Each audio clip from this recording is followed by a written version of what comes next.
Hi everyone, it's me Emily. Today I have the cutest build idea ever. I think it's going to turn out so adorable and it's very kidcore. I just love it. And it is to create a duck pond. This was actually suggested to me in a previous video, so I just thought it was so great and I definitely would like to do it. I will just mention when I initially was filming this video, I thought it was going to be a let's play, which means I was getting distracted by going and shooting down balloons and stuff, because it was going to be more casual and kind of didn't really matter. However, the video turned out so long, it was over half an hour, and so I did decide to cut it down a bit and create a speed build, just so that it's easier for you guys to watch. So hopefully that's okay and you can still enjoy this video and just ignore whenever I get distracted, okay?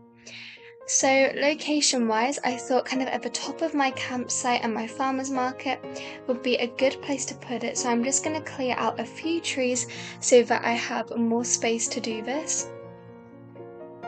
And it will just give me a nice open area to work with.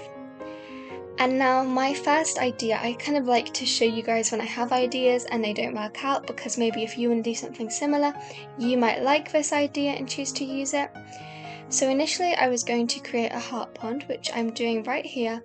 The reason why I didn't feel like this worked and why I didn't choose to keep it is because it didn't give me enough water. I'm sat here with the mouth of my river really close by on the left. And I kind of feel like it's weird to have a pond and then a river mouth that isn't connected to anything. And I want to have lots of space in the water so that I can create floating islands and put some ducks on there rather than only having the ducks on the outside, which is why I am going to be extending this mouth down towards that love heart pond and just turning it into a big lake instead. So yeah, the love heart pond unfortunately isn't staying. I do already have one on my island, so it's not the end of the world that it's going to go away. But I just think it's better to remove it.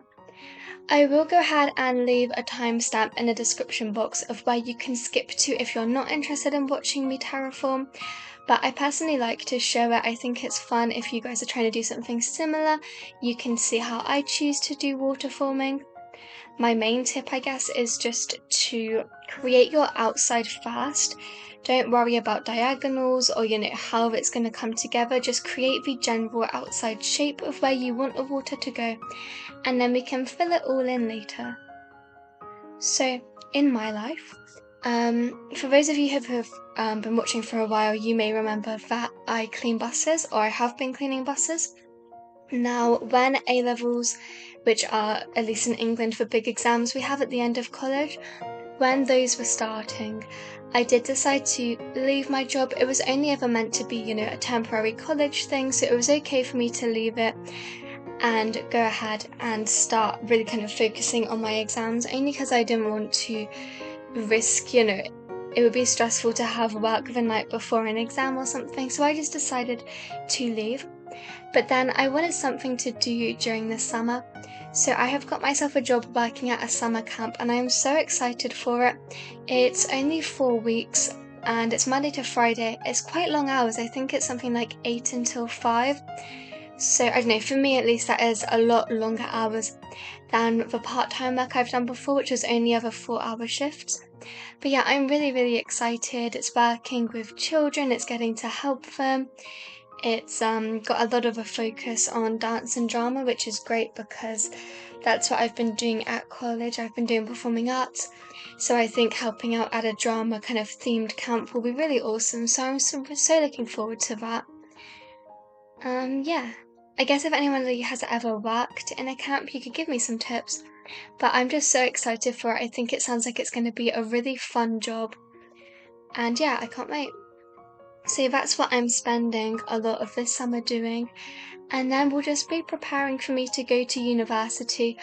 I am beyond excited for university. I think it's going to be awesome. I'm actually not carrying on with performing arts. I'm going to be sticking to acting. So in performing arts, you do dance, drama, and singing, and I love them all. But I wanted to kind of pick one just to specialize into, and I already do dance and singing grades outside of college or, outside of education. Whereas I don't really do any acting outside of my education, so I thought it would be good to kind of at uni just specialize down into acting, get more experience with it. So yeah, that's what I'm doing. So I hope you guys think that sounds fun, because I do.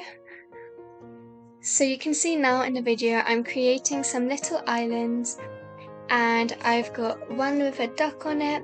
Over here I'm finding some custom designs to put underneath everything so it will look nice. And then here goes. I'm using the toy ducks instead of the wooden ducks. I just think they are a bit more kidcore, a bit cuter and more fun.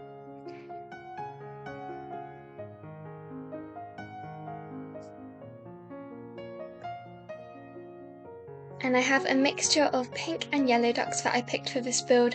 I didn't try to get every single colour because I also have blue and white, but I thought just by sticking to two it would make it a little bit more of a cohesive colour palette. Then this one island you can see which just has one plain weed on it, that is so that I can jump from one side of a river to the other without getting blocked by an item. So that's going to be how we can travel across this river easily. I will mention in general the left side of my island is, I guess, a less used side, because on the right is how I would normally access all my shops. The right section kind of has my house, it has all of my villagers' houses, it has the museum. It's really where I spend most of the gameplay, I suppose, whereas the left has much more of a natural feel to it, because on the left I have my farmer's market, I have the campsite, and now I have this quite rural looking duck pond. So because it's more natural as well, I think it's okay to not have a bridge and you have to jump over the water, even if that does slow it down a little bit to travel across my island, because in general I'm going to be playing on the right side.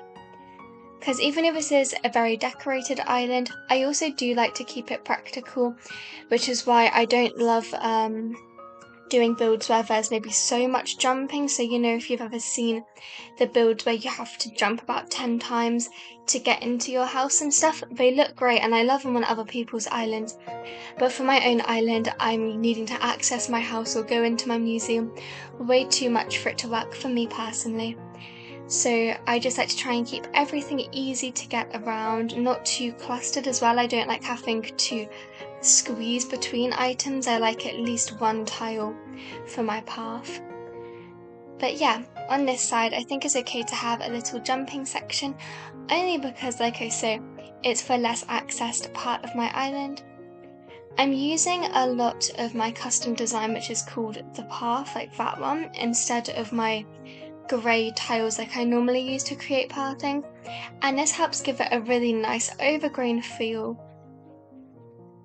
And I think this build has a really nice mesh between being still bright and colourful with my flowers and my ducks, but also having a nice natural feel to it as well. This circle of path that I'm putting down here is so important because it kind of guides you straight towards the jumping stone. So yeah, if I'm going to be releasing my dream address very soon, by the way, so keep your eye out for that. Make sure you're subscribed so you can see it. But yeah, I'm going to be releasing my dream address.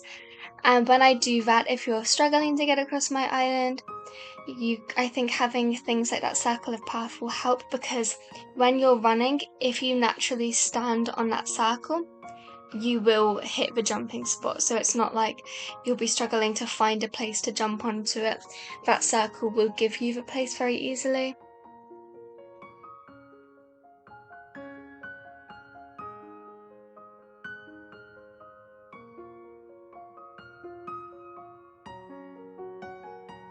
Something I really like to do is use the super mushrooms but place them back to front so that you can't see the face, and this just allows a really easy way of creating a mushroom without having a big face on it. Even though I love the faces and I normally have the face out for my build, I think in this section it made more sense to just have, you know, these big odd mushrooms growing instead of, you know, like mushrooms with a face on them.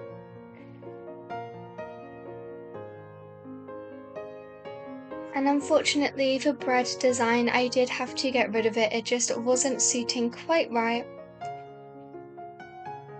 By the way, if you want to have any of the codes that I use in this build, I have a video up on my channel. It's called 100 kidcore design codes that I use on my island, and I list every single design code that I have saved, and that way you can watch that and find the codes. If you're struggling to find it, then feel free to just leave me a comment and I will find it for you and let you know what the creator code is.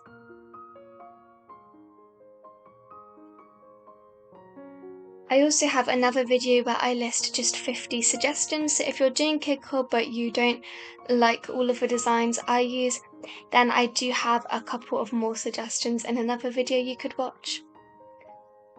But yeah, I adore this build. I think it turned out so cute, very, very fun. And feel free to leave me any comments on what you'd like to see me build next, because I do always need more and more ideas. Yeah, when I released the dream code, I initially was planning to wait until my island was completely finished, but I think I will probably release it. That way, if you're desperate to see it, you can get a look at how it currently is. Then once it's finished, I'll update so that you have a completed island. I'll update and do another tour of my island once it's finished. And then I will probably not reset, I will probably flatten my island. I think that will be the better way to do it, but I'm not sure. But I think if I flatten, that way I can keep all of my items, and then we can start thinking about what designs, what theme shall I do next. So yeah, obviously I'm not completely finished with this island, there's still lots more builds to go before this is done. I'm just getting ready to start releasing the dream address and stuff. I'm gonna add some bamboo around this build, just to help keeping in with that super watery and overgrown feel. I think the bamboo trees are so pretty, and yeah, I just love them and they add such a cute look to the build.